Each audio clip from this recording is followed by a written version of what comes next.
Welcome, everyone that's studying along with us. No matter how advanced you are, or maybe this is your first run through Revelations, it doesn't matter where you're at in your quest for the knowledge of God. Welcome to every one of you. Here in chapter 20, we have a very important issue that is really one of the things that's in Revelation that you don't see talked about too much. You definitely see the second death throughout the whole Bible, but this 1,000 years, this exact number, where Satan is put down, imprisoned, and Jesus Christ rules with a rod of iron. Now, you say, well, all the flesh was destroyed. Well, not all of it. No. Is like in Ezekiel, you see that 10 people will be alive in a great town. There'll be 10 people saved, and that's an important number. That's the number that Abraham, when he was talking to the Lord about if you found 10 people, and then it kept going down, down, down over Sodom and Gomorrah. Well, here you're going to have 10 people per town, and population will move on. Christ is not going to allow Satan to destroy all flesh, and he's not going to allow Satan to destroy the earth. The Bible teaches that Christ created the world, and by him, and this comes right out of his quote, he will destroy it himself too, and then recreate it himself.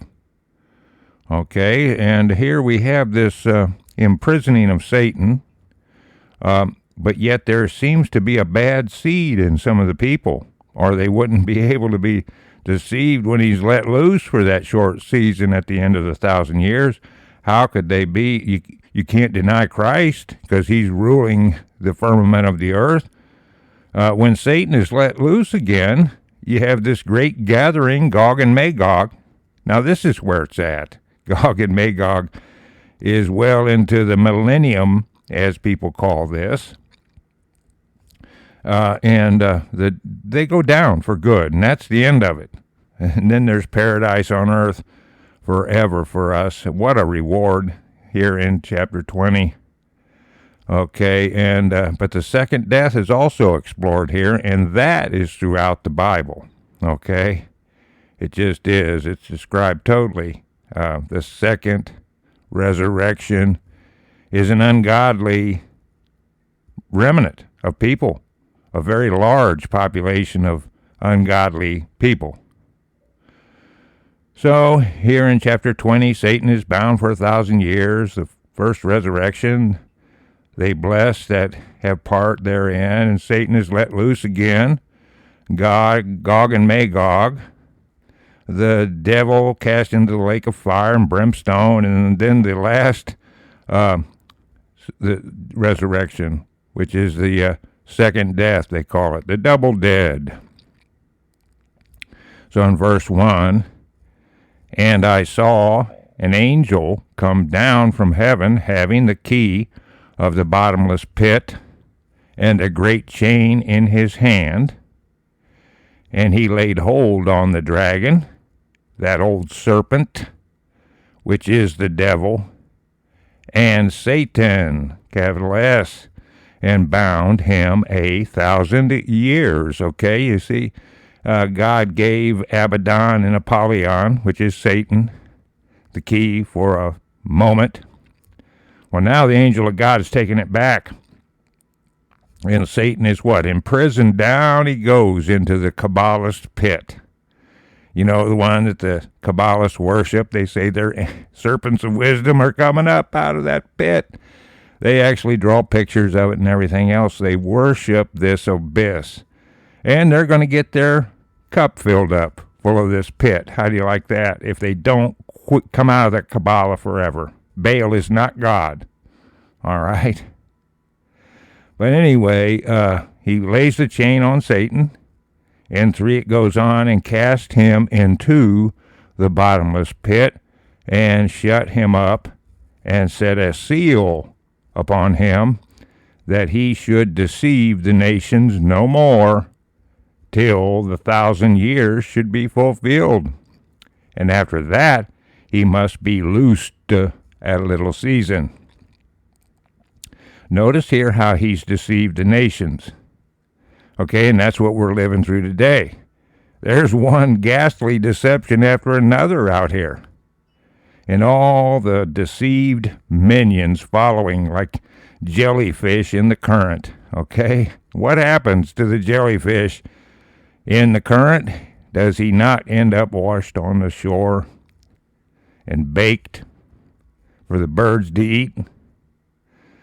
Anyway, so there they are, and this deception over the nations, this spell, this fornication with the whore, it is just ghastly out here, and most people haven't learned to discern. They just can't get their mind around the size of the lies that are told. Even Hitler himself made a speech about telling the big whopping lies, okay? And people will fall for those, despite the fact they can't even believe what their neighbor says, or what their children say, or what their wife or husband say. But yet they'll believe the TV, and they'll believe these gigantic lies. They just couldn't. They just couldn't be that big of lies. We would be told. Well, I got news for you. You are told. Like the stuff over 911. There's so many whistleblowers that came out on what happened there. And it's absolutely taken science and piling it on its head to think that plane fuel did that to those buildings. That takes a great art of wiring those buildings so that it will collapse in on itself. There is absolutely no way what you were told over those two twin towers that could be real. Yet, for the idiot masses out here, they refuse to believe that their TV set would lie to them, despite all the policemen and firemen and people that were there.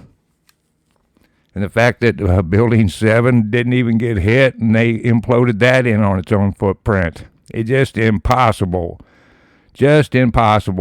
for that to happen. They are leading you down the garden path with that. And there was a good old Patriot Act already written up, waiting on that. And the troops already moved in where they were going, see? Yeah. And then the final thing is to smoke screen the public. And for a large portion of the public, they fell for the masquerade. They were hoodwinked. Yeah. And they're just impossible, physically impossible. And all you people out there that have been in construction or you've been an engineer, you know that you can't do that to a building with plain fuel. You just can't. And it was wired, and that's the size of the whopping lies they tell. Okay, so when it comes to this deceiving the nations, it is quite a fine work of lies. It's done really well, and they have a guide, and here he is, Satan. All right, and 4 it goes on, and I saw thrones, and they sat upon them, and judgment was given unto them. And I saw the souls of them that were beheaded for the witness of Jesus, and for the word of God, and which had not worshipped the beast, neither his image, neither had received his mark upon their foreheads, okay, or in their hands, and they lived and reigned with Christ 1,000 years. Now, this is the only place where it says upon. Every place else it's in. Notice in their hands. But if you got it written or stamped on top of your skin, that doesn't exempt you here. Because this particular statement says upon. And everywhere else it says in your forehead. So whether the nanorobots are lodging there in your frontal lobe, or whether you have it stamped on top of your skin, or some other mechanism like the chip in the right hand or in the forehead, as Carl Sanders taught it would be. None of that exempts you here. You have submitted to Satan and his world government, and you're going down, unfortunately, for you. Okay, so there's that. There's the thrones. There's the judgment given to the saints. Okay? And the great, great privilege it is for us, for me, for you, to be headed into this tribulation. We don't run from our duty. We don't run from the cup that we have in our hand to drink of. No, no, no, no. That's a coward. We do not fear the world. We do not fear the world government. We do not fear the Antichrist. We do not fear death. We fear only the Lord here at the table. Okay, in 5 it says, but the rest of the dead live not again until the 1,000 years were finished. This is the first resurrection, okay? So there we are. We receive our Christ-like flesh. 6, it says, blessed and holy is he that hath part in the first resurrection. On such the second death hath no power, but they shall be priests, capital P, of God, and of Christ, and shall reign with him 1,000 years. Okay, so things are really getting good for the saints there, ain't it, ladies and gentlemen? There we see that we're going to be right there with Christ. How do you like that out there, folks? In 7, and when the 1,000 years are expired, Satan, capital S, shall be loosed out of his prison. In that prison, what? In that bottomless pit. And now he's let loose. And shall go out to deceive the nations which are in the 4 quarters of the earth, Gog and Magog, to gather them together to battle, the number of whom is as the sand of the sea. So you see how there's a lot of population that has repopulated the earth, and they follow Satan again. How stupid could we be? And another point here, Gog and Magog, you see, you got to be clear into the Armageddon, past Armageddon, here at the Millennium Battle for Gog and Magog here in Revelations. Okay?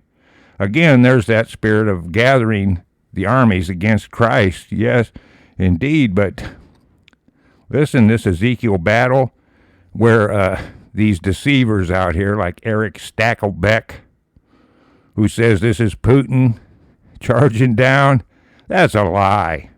Look, Gog and Magog here. Where's it at? It's clear after the millennium. Christ is ruling here in Jerusalem on his throne. So this isn't the Armageddon battle here at all. Okay? It just isn't. So, again, they're trying to say this is Putin attacking Israel today. It's either, I laugh at it because it's so stupid, and they're so unlearned, and they are turncoats. Believe me, Eric Stakelbeck is a warmonger mouthpiece, and he's getting paid well for his lies. They're sending you to Ezekiel 38 and 39 for this, okay? And that's what they try to quote, see, and say that this is Putin charging down there to Jerusalem. Nothing could be further from the truth. Here we are. This is well into the 1,000 years, and the 1,000 years are expired here. Okay, in 9, they went up on the breadth of the earth and compassed the camp of the saints about, and the beloved city, and fire came down from God out of heaven and devoured them. So that's it. We're done with them. That's it. No more. putting up with these creatures. All right? And notice how they came up on the breadth of the earth. See, there they are in their tunnels. These people love to have their underground bunkers and tunnels. They had a pre-flood. They're still using them today. Look at the CERN Collider Circle. It's underground. Great empires underground. Military bases underground. They love to dwell underground so they can be close to their masters, the fallen angel creatures. Okay? And their deception and their elaborate empire under the earth. And here they're doing it again. Okay? So the fire comes down from heaven, makes short work of this battle here. And the devil that deceived them was cast into the lake of fire and brimstone, where the beast and the false prophet are, and shall be tormented day and night forever and ever. Okay? So this is why I'm saying it's so dangerous to fall for their lies today. It's been one lie after another. I mean, I can go into them here. If you're awake out there, folks, you know what I'm talking about. It is so dangerous to start believing these people. You believe the man on the pulpit. You believe your minister. You believe what the TV says. You jump at everything that's on the internet. Everything must be weighed out here, and we have this book of truth. What an advantage. And if it don't line up with this book of truth that we have here, then we got to look at it as it could possibly be part of the great lie. Just does. We've been lied to and lied to and lied to. It's actually remarkable.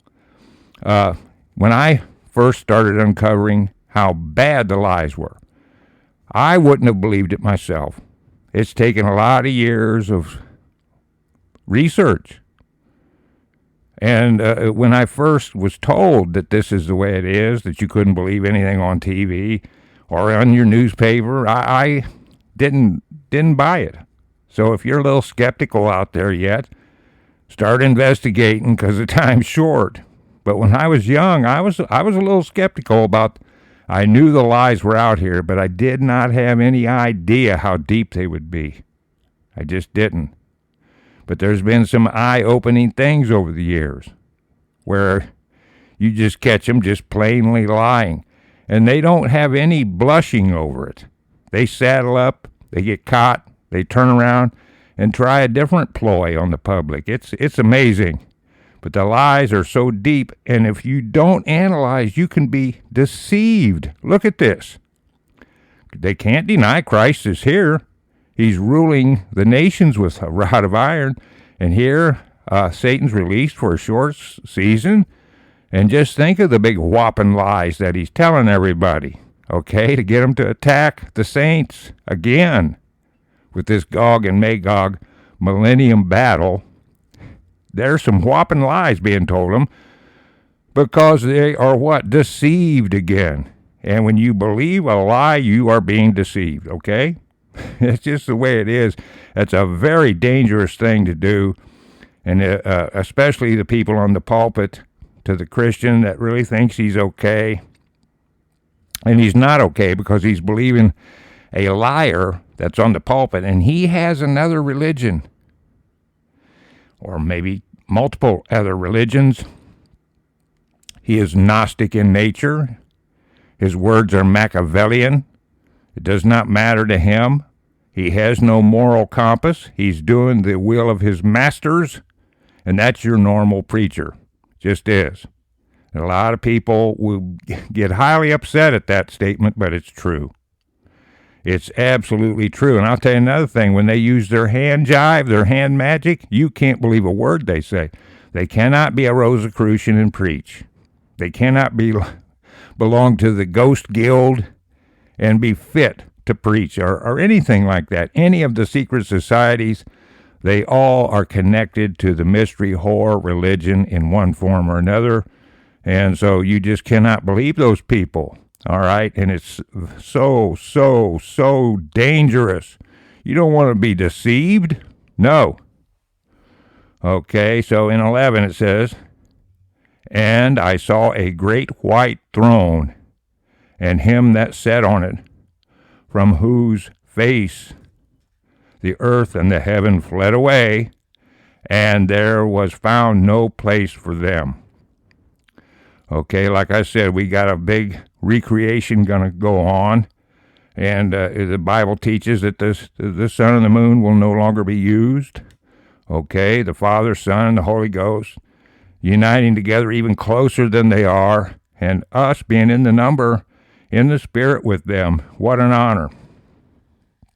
But here goes the judgment on the damned here. Listen to 12. "And I saw the dead." This is double dead people. People worship death. People having these other religions. They're following for the masquerade. They don't know Christ. Listen to this. "And I saw the dead, small and great, stand before God, and the books were opened.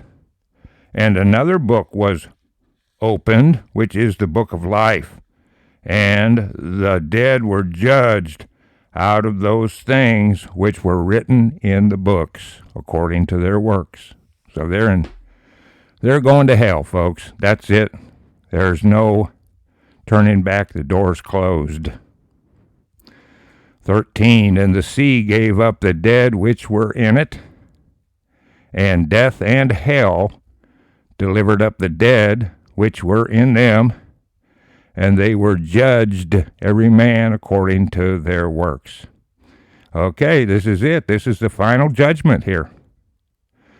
Okay, and 14. "And death and hell were cast into the lake of fire. This is the second death." So there it is, folks. It's a great battle even for us believers to get through this and get to our victory.